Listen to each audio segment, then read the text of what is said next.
Have you ever felt it? That moment, hovering between wakefulness and sleep, when the silence in your room feels wrong, like it's holding its breath, waiting. Liam knew that silence. He lived alone in his quiet Minneapolis suburb. And lately, after a tough couple of months, friends moving away, feeling disconnected, the silence had started to feel less like peace and more like absence, an emptiness waiting to be filled. He worked late, staring at screens until his eyes burned. Sleep didn't come easy, tangled with that low hum of loneliness.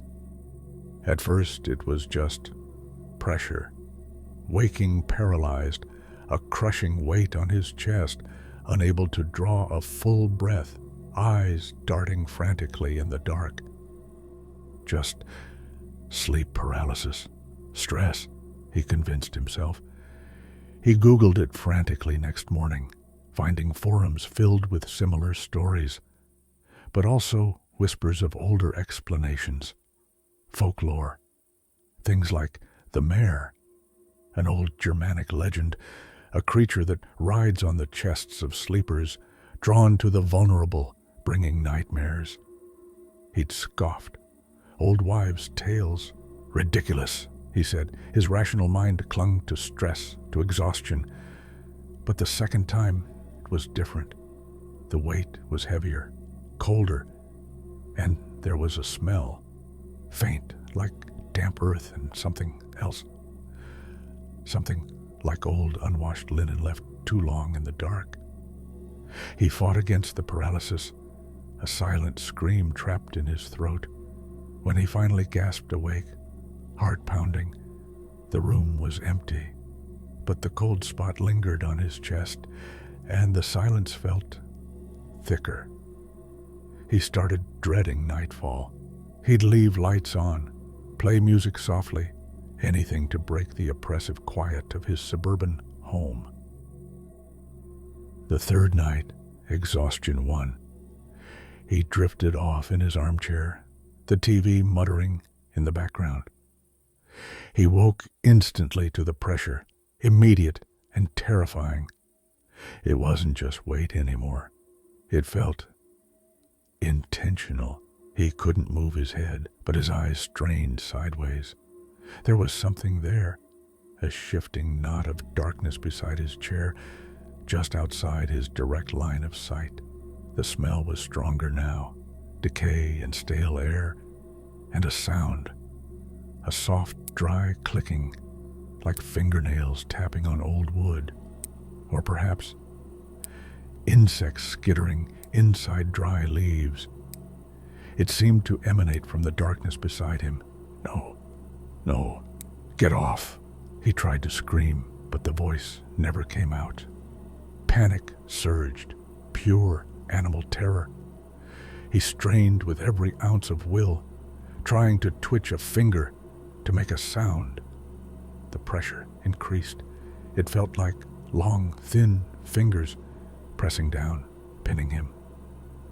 Then, straining his eyes to their absolute limit, he saw it, just a glimpse, reflected in the dark TV screen, not a face, but a tangle of something pale and stringy, like matted hair or mold.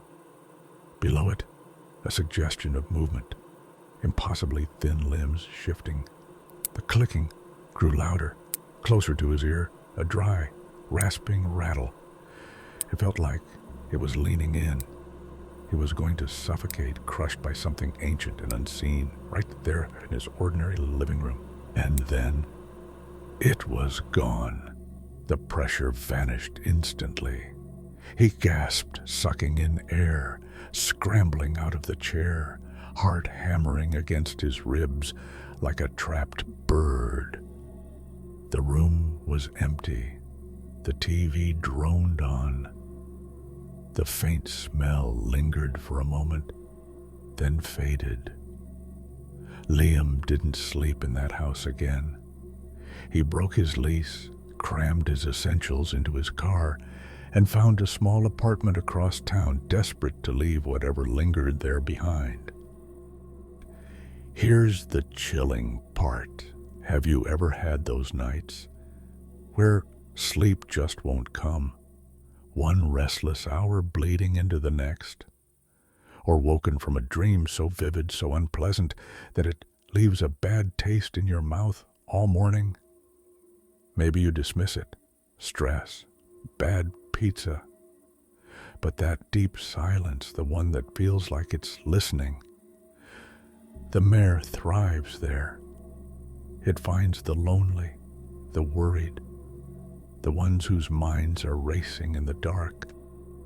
Liam tries to tell himself he's safe now, but sometimes, even in his new apartment, usually after a night of tossing and turning, he finds something on his pillow in the morning, something that makes his blood run cold.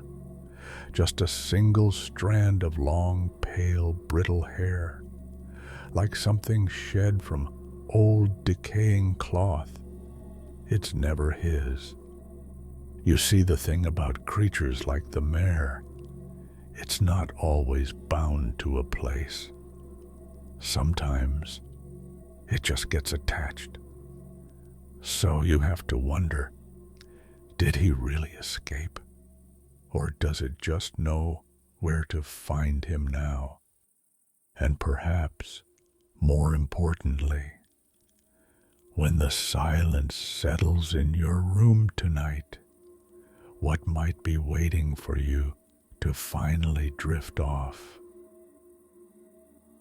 There are countless such whispers buried in time, ancient folklore that refuses to stay silent, proving that some legends are disturbingly alive even today. To hear more tales of folklore that refuse to stay buried, subscribe to the Buried Whispers. Listen closely, stay safe.